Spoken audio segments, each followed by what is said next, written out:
Tawagin niyo na lamang po ako sa pangalang Jasper. At ang kwentong ibabahagi ko ay kwento ng aking tatay Rodney. At para mas malinaw ang pagsasalaysay ng storya, ay hayaan mong ikikwento ko ito sa katauhan niya. Ako si Rodney, Tubong Rojas Capiz. Pero ang kwentong ibabahagi ko ay hindi nangyari sa lugar ng Capiz, kundi sa isang barangay sa May Samar. Minsan kaming inanyayahan ng kasamaan namin sa trabaho. Nagtatrabaho ako bilang isang sapatero sa lugar ng Marikina sa Manila. Taong 1988. Isa akong binata na nakipagsapalaran sa Manila. Edad 22 anyos lamang ako noon. Pananahi ng sapatos ang trabaho namin ni tatay sa siyudad ng Rojas sa probinsya ng Capiz. Inaaral ko rin kung paano gumawa ng sapatos, kaya may alam ako sa ganung larangan, na naging sanhi para mabilis akong natanggap sa trabaho. Iilan pa lamang kaming sapatero ng mga panahon na yon, kaya maganda magpasahod ang may-ari noon. Matitibay at dekalidad na uri ng mga sapatos na mabibili lamang sa murang halaga.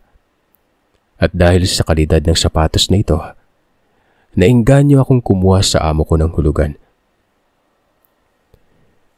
Pinadala ko ito sa Rojas. Pinabenta ko sa aking ama, na siyang naging dahilan para umiba ang takbo ng kanilang buhay. Dumami ang sugi ni Papa na siyang naging sanhi para mabayaran ko ang kinuha kong paninda sa amo ko. At nadagdagan pa yon. At ang tanging sanhi lamang noon ang pagpapadala, LBC. Pero hindi naman ganun kamahal, kagaya ngayon. At dahil sa hindi na ako nagbibigay ng pera sa aking magulang, kaya nakapag-ipon ako galing sa aking sahod. Nasa 1 taon akong nagtatrabaho ng may nadagdag na 2 manggagawa sa sapatosan. Sina Candid at Edmond. Tubong Samar si Candid at Tubong Pampanga naman si Edmond. Naging matalik kaming magkaibigan na 3. Halos magkasing edad lang kasi kami noon, at ang 3 pa naming kasamaan ay may mga asawa na. Mas may edad yung mga ito kaysa sa amin, kaya may ibang mundo na rin ang mga ito. Magkakasundo din naman kami ng may edad naming kasamaan sa trabaho, pero si Candid ay napalapit ng gusto ko kay Mang Naldo. At minsan ay natutulog din ito sa bahay niya. Madalas kasing magaya ng inuman dito si Candid. Tuwing Sabado ng gabi ang sauran, kaya nagyayaya ito. Bumibili pa ito ng pagkain at may uulam sa bahay ng mag-anak. Ang buong akala nga namin ay may anak na dalaga, o di kaya bunsong kapatid si Mang Naldo na nakatira sa kanila, at natipuhan ni Candid kaya ganun na lang ito kung magpasikat sa pamilya ng Ginoo. Pero ayon kay Mang Naldo, wala itong bunsong kapatid na nakatira sa kanila. Hindi rin babae ang kapatid niyang bunso, kundi isang binabae. At wala din siyang anak na dalaga. Lalaki ang anak niya, at noon ay nasa edad 13 lamang. Asawang buntis lang ang meron ako. 3 anak ko. Bala ko ngang ipaputol ang matres ni Mrs. pagkapanganak niya. Para kahit mga bayo ng mga bayo walang mabubuo. Biro pa ni Mang Naldo, na siya namang tinawanan naming lahat nun. Si Candid naman ay nakitawan na rin, kaya umagang-umaga pa lamang ay maingay na kami. Naging huntahan namin si Mang Naldo na siya namang sinasakyan nito. Kaya pati ang amo namin na noon ay nakikinig lang, nakikitawan na rin at nakikipagbiruan. Isang araw ay may isang babae na nag-apply ng trabaho sa aming pinagtatrabahuan. Nagkataon naman na nangangailangan ng sekretarya ang amo namin. Hindi kasi sa lahat ng oras ay nasa sapatusan ito, at babae ang nararapat sa ganong trabaho. Kagad nitong tinanggap si Regina, at sa iksi ng panahon, nagkamabutihan sina Regina at Edmond hanggang sa naging magkasintahan ng 2. Biyernes ng gabi ay niyaya kami ni Candid na makipag-inuman kina Mang Naldo. Pero mas naunang nangyaya ang magkasintahan naggagala sa Luneta, Sabado kasi ang aming pahinga dahil kapag linggo, dagsaan ng tao kaya kailangan naming magtrabaho. Marami yung namimili. Tuwing Sabado lamang kami nakakagala nun. At dahil mas naunang nagyayaan magkasintahan, kaya hindi ko napaunlakan ang pagyayayang yon. Pero si Candid ang nagsabi na sasama siya kay Mang Naldo. Hindi na lamang umano siya sasama sa aming kinabukasan. Wala naman kaming nagawa kundi ang pumayag na lamang. At dahil binalak naming gumala ng todo kinabukasan kung kaya't natulog kami na maaga. Hindi na namin alam kung anong oras na nang nakabalik si Candid. Magkaiba naman kasi mga silid namin. Magkasama sila ni Edmond sa isang kwarto at kami ni Candid ay may kanya-kanyang kwarto kaya may pribadong silid talagang bawat isa. Kinabukasan 5:00 pa lamang ng umaga. Pinagkakatok na ni Candid ang silid namin. Nagtaka naman kami kung anong nangyari. Pero laking gulat namin nang makita namin itong nakatodo porma na. Ano pang iniintay nyo? Tara na, alis na tayo. Pagyayaya nito na para bang hindi ito nakipag-inuman kagabi. Kadalasan kasi ay inuumaga na itong uwi kapag nakipag-inuman kina Naldo. Pero ayon dito, maaga siyang tinulugan ni Naldo kagabi. Napagod siguro ito sa trabaho nila kahapon kaya tinulugan siya nito na maaga. Kaya wala siyang nagawa kundi ang umuwi na lamang sa bahay na aming tinutuluyan. Naniwala naman kami sa sinabi nito at naganda na rin para makaalis na. Masaya kaming namasyal ng buong araw at para hindi mahuli sa trabaho kinabukasan, maaga din kaming umuwi. Nagtataka naman kami kung bakit hindi kagad nakapasok si Naldo. Ilang sandali pa ay dumating ang aming amo. Sinabi nito na kahapon ay pumunta sa trabahuan si Naldo. Hinahanap nito si Candid at galit na galit ito. Nagtanong naman kami kung bakit galit kay Candid si Naldo. Pero ayon sa amo namin, mabilis ang pagsasalita ni Naldo na siyang hindi niya naintindihan kaya pinayuhan ng amo namin si Candid na puntahan yon at ayusin kung ano man ang hidwaan nilang dalawa. Ginawa yun ni Candid, Sir Seth. At nang bumalik ito sa sapatusan, magkasama na sila ni Naldo at maayos na silang nag-uusap. Hindi naman na namin pinansin pa kung ano man ang hindi nila pagkakaunawaan. Ang mahalaga noong mga panahon na yon ay magkaibigan na silang muli. Pero nang muling magyaya si Candid na mag-inuman silang dalawa ni Naldo, humindi na ito. Nagbiro pa ito na, "Di bali na pre, hindi na muna ako iinom. Baka kasi mamaya magkatotoo yung panaginip ko na kinakain mo yung anak ko eh." Wala sa loob ng wika nito. Sabay tawa. Kami naman nakitawan na rin. "Nako, ginawa ka ng aswang ni Naldo, Candid." Pagbibiro ni Regina sabay tawa nun. Sumagot pa ito ng, "Baka aswang sa alak. Matindi uminom yun si Candid eh." Nagtawanan kaming lahat sa madaling salita. At hindi na lamang ito pumunta sa bahay nila Naldo. Lumipas ang mga araw at gaya ng inaasahan. Hindi nag-inuman ang dalawa. Pero magpaganon pa man ay maayos pa rin naman ang sama namin sa trabaho. Kaya nawala na rin sa isip namin ang mga pagbibiro ni Naldo noon. Hanggang sa isang umaga, nakatanggap kami ng balita noon. Wala na si Naldo. Ganon din ang kanyang asawa na noon ay manganganak na sana. Ayon sa balita, nakita ang mag-asawang nakalutang sa may estero. Wakwak ang tiyan ng mga ito at nakalabas ang mga laman loob nun. Hindi na namin nakitaan ng iba noon si Candid dahil maging ito man ay nag-alala rin sa mag-asawa. Hanggang sa nawala na lamang ang usapin tungkol sa mag-asawang ito. 1 taon ang nakalipas. Patuloy pa rin ang pagkakaibigan namin. Niyaya kami ni Candid na sumama sa kanya sa summer. Nataon yun na mahal na araw kaya medyo mahaba ang mga araw na wala kaming pasok. Dahil sa palaging pagkikwento niya sa amin kung gaano kaganda ang lugar nila, nainganyo din kaming sumama. Nang makapagplano na kami at nakapagdesisyon na sasama kay Candid, Siya na mismo ang nagpaalam sa aming amo. Ang buong akala ko nga ay hindi kami papayagan at 4 kami ang liliban sa trabaho noon. Pero milagro, dahil hindi man lamang tumutol ang amo namin. Kaagad itong pumayag at ito pa ang nagbigay ng pamasahe namin na siyang pinagtataka naming 3. Si Candid napakaingay noon. Parang ang saya-saya niya. Ako man ay hindi rin makapaniwala na pinayagan kaming 4 noon na sabay-sabay. Ganun pa man ay tuwang-tuwa ako dahil makakagala kaming 4 ng libre. Dali-dali na akong nagligpit ng gamit na dadalhin. Sa pagligpit ko ng jacket ko, nahulog mula doon ang bigay ni Lolo na 1 kwintas na may palamuting imahe ng San Benito. Isa pong manggagamot ang lolo ko sa Capiz.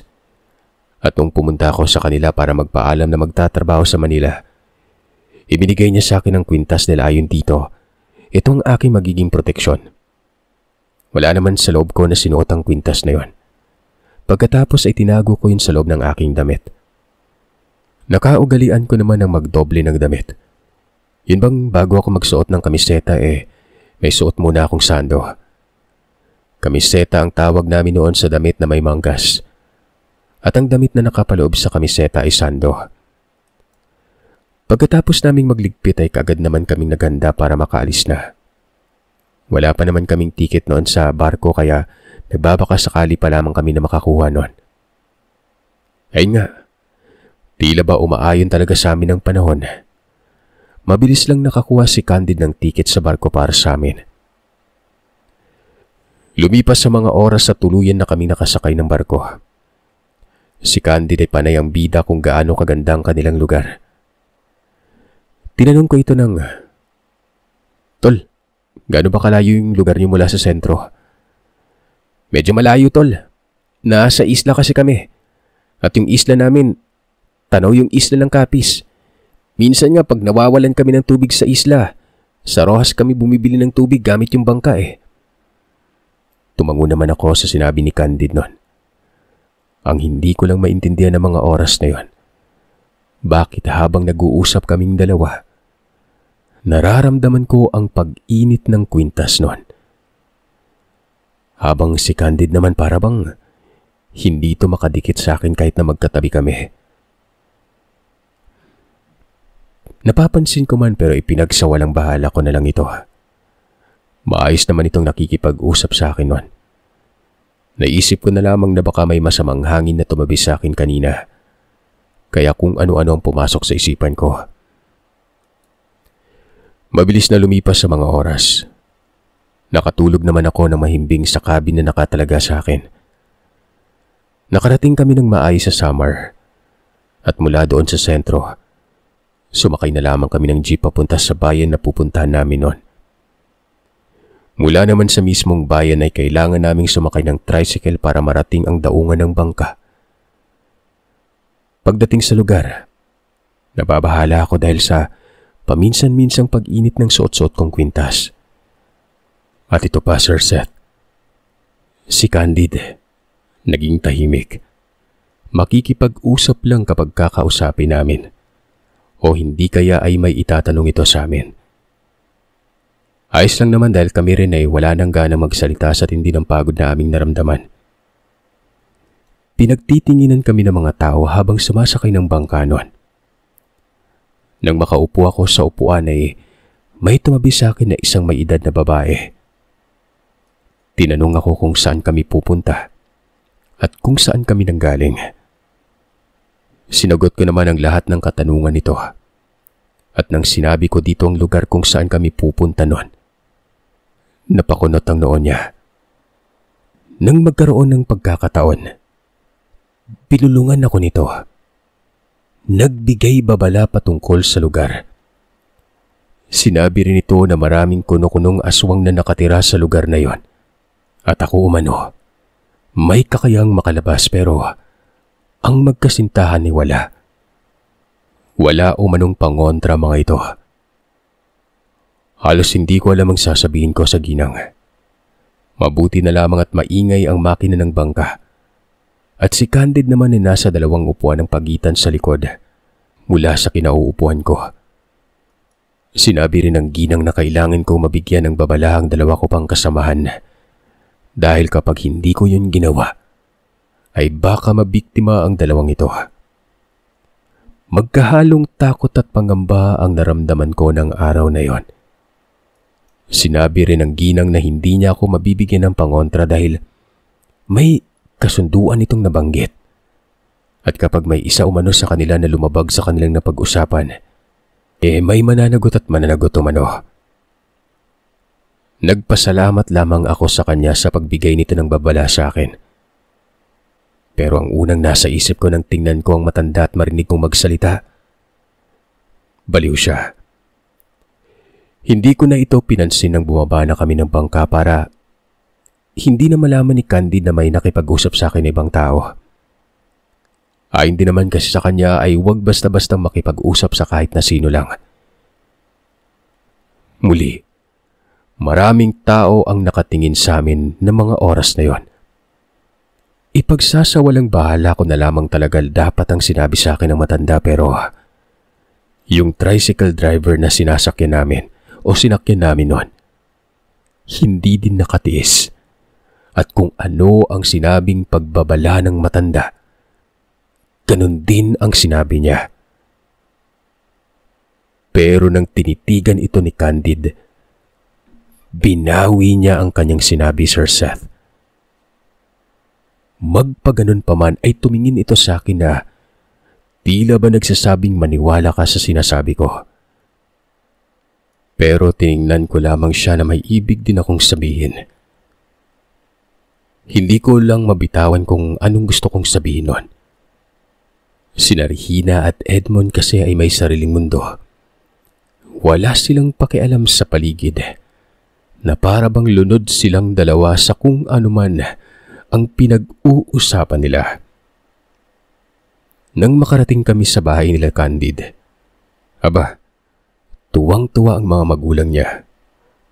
Alam mo yung sobrang welcoming nila sa mga kung sino mga bisita. Yung minsan lang silang makakita ng dayo. Ganon. Lalong-lalo na kapag tumitingin sila kay Regina.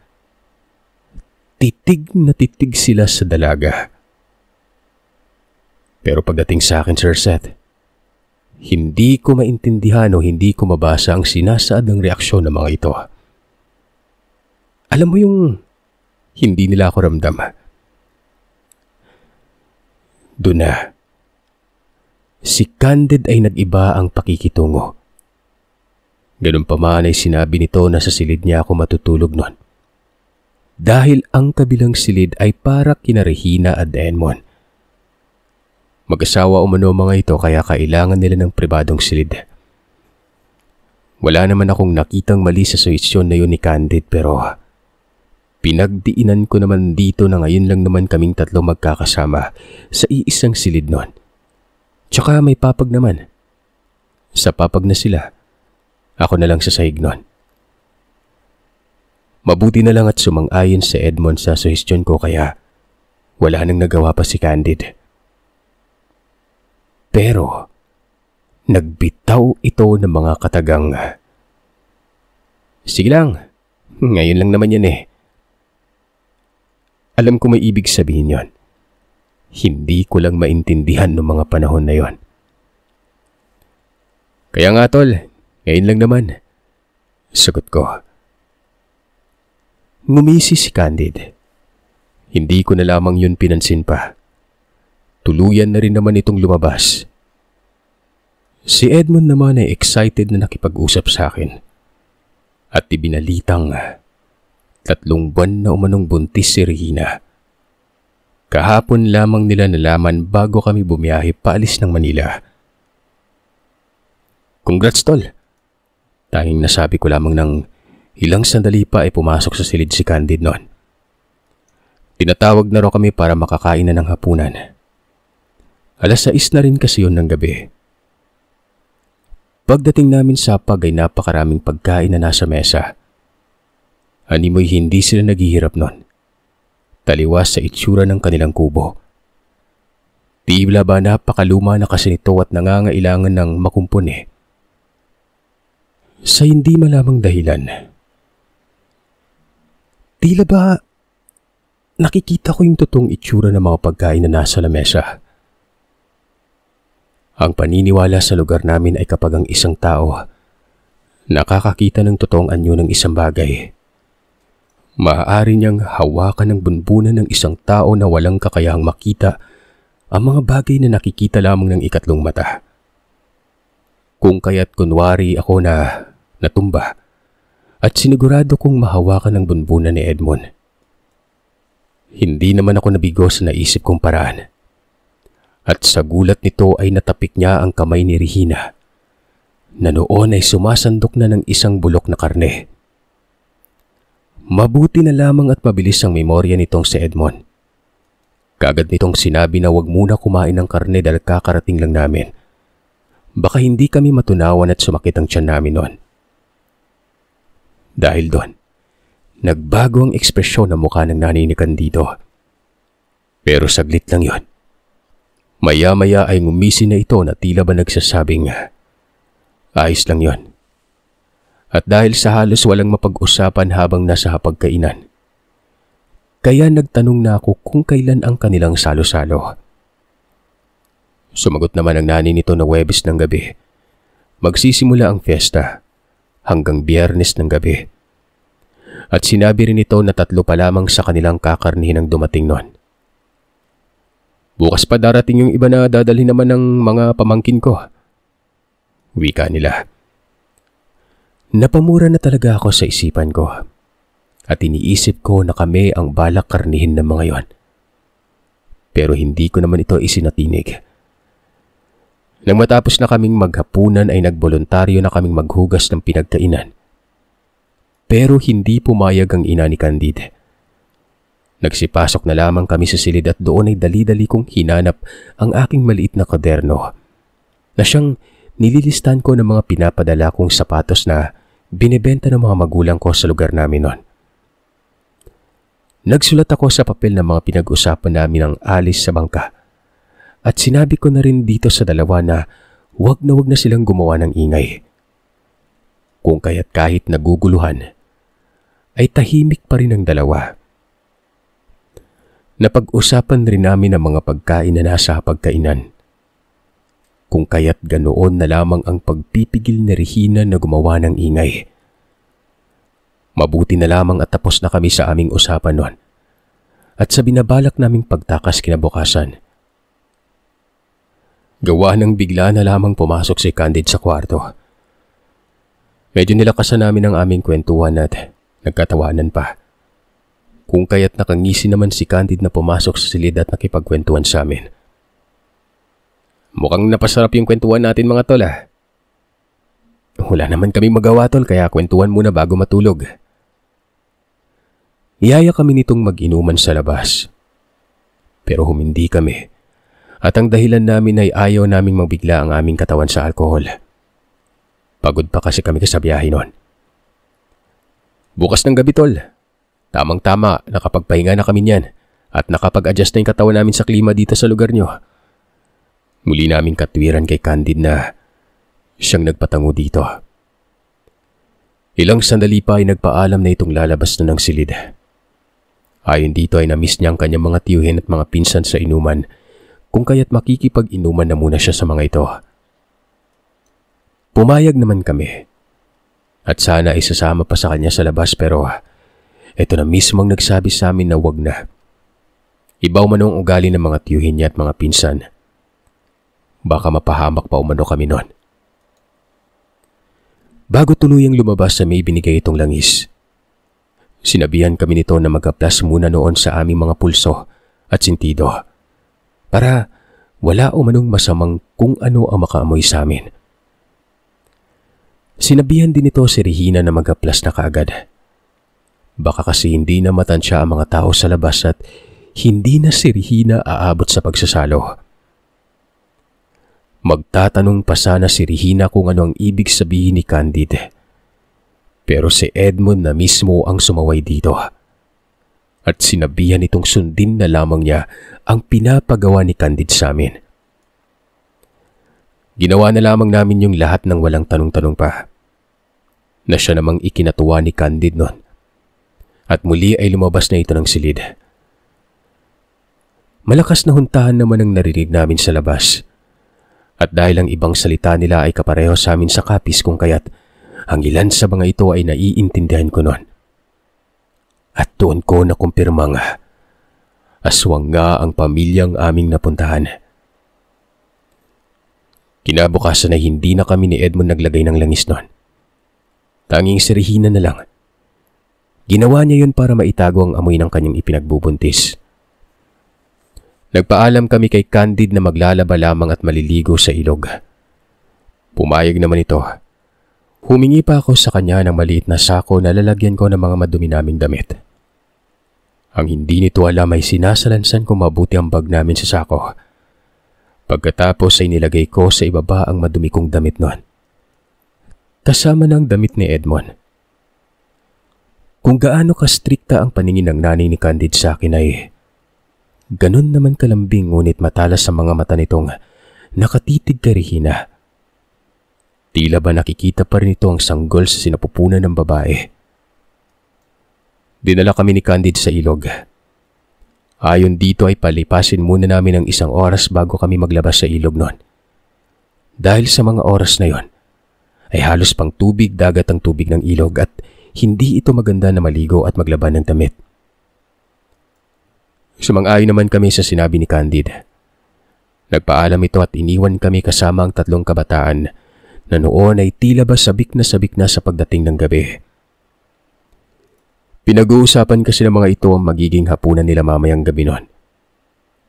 Ayon pa sa isa ay marami ang dala ng pinsan niyang kakarnihin. Yung kay Candid 3 lang. Sa pinsan nito ay 5. Nagmalaki pa ito na sa paglaki niya ay gagayahin niyang pinsan niya. Magaling makisama kaya marami ang naiulam nila. Nagkunwari lang naman akong hindi ko naintindihan ang pinag-uusapan ng mga ito. Tinawag ko pa ang isang bata at tinanong kung bakit maalat ang tubig noon. Normal lamang umano yun gawa ng malapit lamang sila sa dagat. Tinanong ko itong muli kung nasaan ang dagat at tinuro naman ito. At sinabihan akong bawal kaming pumunta doon. Tumangulang naman ako at nakipagkwentuhan dito. Pero para bang nayayamot ito habang sumasagot sa akin kung kaya't hindi ko na pinilit pang makipag-usap pa. Maya-maya ay may lumapit sa aming sakay ng bangka. 3 purong may edad ang kalalakihan. Kung titingnan ay mga nangingisda lamang sila.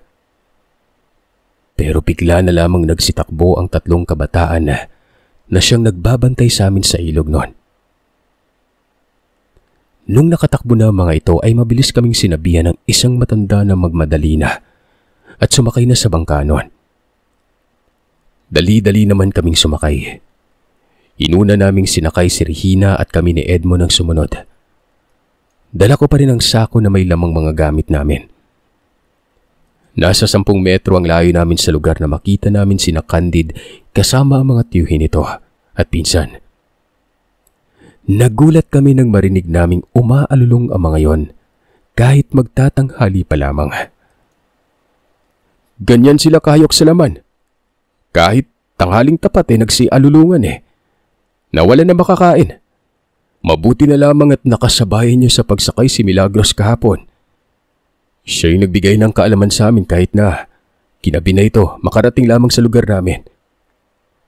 Hindi kami sakop ng anumang kasunduan ng barangay na ito. Wika sa amin ng may edad na lalaki. Doon ko nalaman na ang ginang pala na nakausap ko ang tumulong sa amin noon. Hindi ko alam kung bakit napatulo ang luha ko ng mga oras na yon. Nagpapasalamat ako kay Aling Milagros dahil sa kanyang ginawa. Dinala kami ng Ginoo sa kanyang kubo. Napapalibutan niyo ng mga pangontra. Sinabi nito na kilala niya ang aking abuelo. Magkakasama sila palagi sa pangangalap ng mga sangkap na ginagamit nila sa panggagamot. At mamayang gabi ay magsisimula silang maglayag papuntang Kapis. Mangangalap sila ng sangkap sa isang bundok na kung tawagin ay Panginraon, sa bayan ng Dumalag. Dahil sa sinabi na yun ng Ginoo ay mabilis akong nagsabi dito na sasama kami ng aking mga kaibigan. At doon na kami dadaan sa Capiz pabalik ng Manila. Nang sa ganoon ay mahingian ko ng pangontrang 2 kong kaibigan sa aking lolo Erning. Pumayag naman ang Ginoo sa sinabi ko. At siya na rin mismo ang nagbigay na rin sa amin ng pangontra ng araw na yon. Sinabi nitong nakakasigurado siyang mamayang gabi sasalakay ang mga nilalang. Pinabalak nilang bukas na lamang sila aalis papuntang Capiz kapag hindi nila kami kaagad na nailigtas noon. Pero mabuti na lamang at nasa ilog kami ng mga oras na yon. Kung kaya't hindi sila naglaan ng maraming oras sa pagliligtas sa amin. Kaya magagawa nilang bumiyahe ngayong gabi at napagkasunduan naming 3 na sumama sa kanila. Pinagpahinga kami ni Manong Antonio ng araw na yon. Pero bago pa man kami matulog ay pinaluto niya sa akin ng mais na siya namang nilaga ako. At doon lamang kami nakakain ng maayos noon na hindi natatakot at hindi nagmamatiyag. Pagkatapos magluto ay kaagad naman kaming kumain na 3. Para kaming nagutuman ng ilang araw sa klase ng pagkain namin. Kaya ganoon na lamang ang pasasalamat namin kay Manong Antonio at sa mga kasama niya. Pagkatapos kumain ay kaagad na kaming nagpahinga. Nagising kami alas 4 na ng hapon. Nakapaglaga na si Manong Antonio ng kamote na siyang inulam namin sa kanin bago pa man kami umalis. Nagbaon rin kami ng kanin at nilagang kamote. Meron ding inihaw na isda si Manong Antonio at ang iba pang kasama nito. Pagkatapos kumain ay naglinis lamang kami ng katawan at nagpalit ng damit. Bago pa man mag-alas 6 ng gabi, ay kasalukuyan na kaming naglalayag papuntang bayan ng Roxas noon. Kulang-kulang 4 na oras pagdating namin sa Roxas. Naroroon ang tricycle na susundo kina Manong Antonio. Kasama ng driver ang aking abuelo. Kaya ganoon na lamang ang gulat nito nang makita ko nitong bumaba sa bangka at lumapit sa kanya. Dali-dali akong lumapit at nagmano sabay yakap sa kanya noon. Halos hindi naman ito makapagsalita sa sobrang gulat niya. Ipinakilala ko sa kanila sina Regina at Edmond. Ikinuwento naman ni Manong Antonio kung paano kami nito nakasama at kung paano kami nito iniligtas sa lugar ng mga aswang. Nang marinig naman yun ni Lolo, ay kaagad naman itong nagtanong kung sino ang kasamahan namin na yun sa trabaho at ano ang lahi nito. Sinabi ko naman ang pangalan na ipinakilala nito sa amin.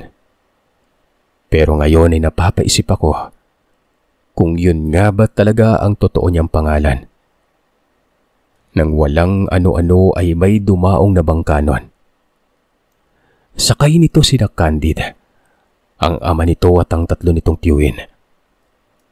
Dahil doon ay inutusan ni Lolo ang driver ng tricycle na pasakayin na muna kami doon. Pero wag muna kaming aalis. Pinasakay lang kami sa tricycle dahil ang tricycle na yun ay may basbas ni Oyong Erning. Hindi umano ito basta-basta malalapitan ng mga kampon ng kadiliman. At dahil gabi na nang dumating kami, kaya wala ng tao sa daungan ng bangka nun. Pero malakas ang loob ng mga nilalang na sumugod mismo sa lugar namin. Iniisip kasi ng mga ito na mahal na araw, na ibig sabihin na ay mas malakas sila. Dahil kinukonsiderang patay ang Panginoon. Kaya malaki ang pag-asa nilang manalo sa hidwaan. Hindi nila naisip na aktibo din naman ang mga albularyo. Galit na galit si Candid na dinuro ako at nagsabing, "Traidor, dapat pinatay na kita nung nasa baryo pa lang tayo.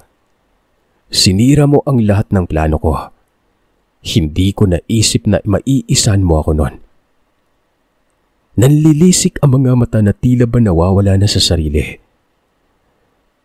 "Ikaw ang traitor, Candid! Mapagpanggap! Tama si Naldo ng sinabi tungkol sa'yo." Humalakak ang nilalang. Sinabi nito na siya ang pumatay kay Naldo at sa asawa niya. At kaming 3 ay espesyal sana dahil pagsasaluhan nila kami ng kanyang pamilya. Lalo na umano si Regina. na nagdadala ng sariwa na pinaka-espesyal sa araw ng selebrasyon. Pero sinira ko man ang lahat ng yon nang tinakas ko yung dalawa. Dahil sa sinabi nito ay hindi na pinatagal pa ni Uyong Erning ang nilalang. Kaagad niya itong binato ng buhay na salita at ipinako. Ganun din ang ginawa nila Manong Antonio sa iba pang kasama nun. Nagawa pang humiyaw ng tatay ni Candid na naging sanhi para magsialulungan ng mga aso sa kapaligiran. Pero saglit lamang yon, dahil kaagad din namang napigilan yun ni Uyong Erning. Binusalan niya ang bibig nito gamit ang buhay na salita, kung kaya't hindi na ito nakapagsalita pa.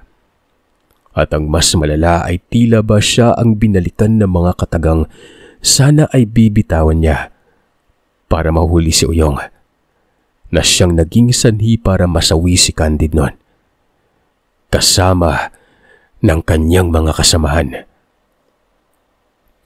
Hindi man lang nagawang manlaban ng mga ito. Parang nag-iensayo lamang ang mga manggagamot sa pag-usal ng mga buhay na kataga, na siyang labis na nagpahina at nagpatay sa mga nilalang na yon. Sa halip na isakay sa bangka para iuwi ang mga ito sa kanilang lugar, dinala nila ang bangkay sa may kakahuyan na bahagi ng dalampasigan. Doon nila ito sinigaan hanggang sa matupok ang mga ito. Kinuha nila ang mga abong parte ng nilalang. Ipinasok yun na gagamitin sa panggagamot, na siyang hindi naman nalaman ng mga tao sa lugar dahil sa binalot ito ni Uyong Erning ng sabulag. Nakauwi kami sa bahay ng maayos. Tinanong ako nito kung ano ang nangyari pero si Uyong Erning na ang nagpaliwanag na siyang mabilis naman itong naintindihan. Pagkatapos ng mahal na araw ay bumalik kaming tatlo sa Marikina. Nagtanong ang amo namin tungkol kay Candid. Sinagot ko na lamang ito ng nag-asawa na si Candid at hindi na daw babalik ng Manila. Gustong magbigay oras para sa pamilya niya. Naintindihan naman yun ng amo ko kung kaya't hindi na ito nagtanong pang muli. Naging maayos ang aming pagtatrabaho hanggang sa nakapanganak na at dahil sa kailangan na nila ng pribadong buhay, kumuha na sina Edmond at Regina ng bahay kung saan magiging tahanan nilang mag-anak noon.